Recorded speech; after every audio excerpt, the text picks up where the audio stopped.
Welcome to today's Knowledge Nugget. During this episode, we will dive in and explore the most essential information surrounding spirometry. In detail, the content of this video will cover the broader definition of spirometry, categorization into different test types, and the most relevant practices and applications of spirometry. During spirometric examination, the breath of the subject travels from a special fit mouthpiece into the so-called spirometer or measuring device. This process is performed under resting conditions or in combination with a CPET. The outcome of the measurement gives us information about the respiratory capacity and flow of the lungs. In other words, it assesses how well the lungs function by measuring how much air a person can inhale or exhale in combination with the speed and force rate of those movements.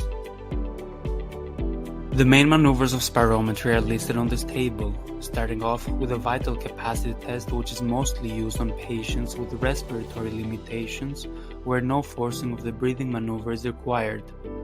On the contrary, the forced vital capacity requires maximum effort from the subject during exhalation.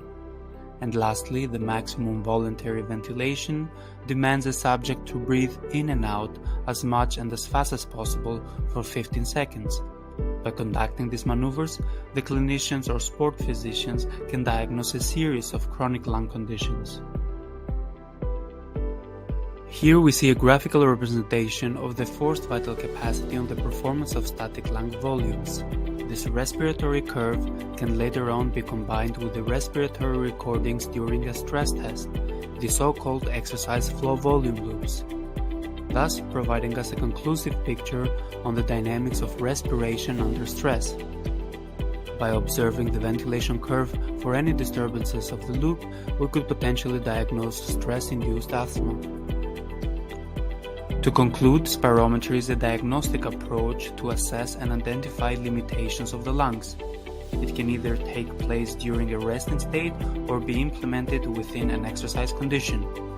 Spirometry is also used to confirm if a specific therapy or treatment has a positive effect on the breathing condition. Thank you for joining.